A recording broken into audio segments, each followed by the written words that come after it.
વડોદરામાં પૂર બાદ સરકારે બનાવેલી કમિટીની બેઠક મળી હતી। વડોદરામાં કોર્પોરેશનની કચેરીમાં બુધવારે આ બેઠક મળી હતી। 1 મહિનામાં પ્રાથમિક અહેવાલ આપવામાં આવશે, 2 મહિનામાં વિગતવાર અહેવાલ સોંપવામાં આવશે।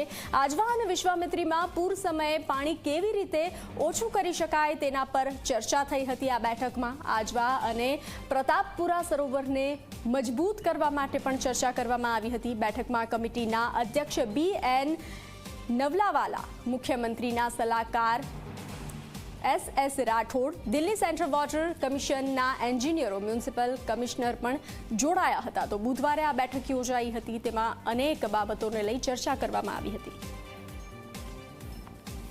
કમિટીમાં વિશ્વામિત્રીમાં જે પૂર આવ્યું એના માટે શું પગલાં ભરી શકાય એની પ્રાથમિક ચર્ચા વિચારણા થઈ છે। ચર્ચા બધા એન્જિનિયર્સ અને એમના જે સેન્ટ્રલ વોટર કમિશનના એન્જિનિયર સાહેબો, જે ચીફ એન્જિનિયર સાહેબ છે, એ પણ દિલ્હીથી જોડાવ્યા હતા અને એમને પ્રાથમિક ચર્ચાઓ બધી કરી છે।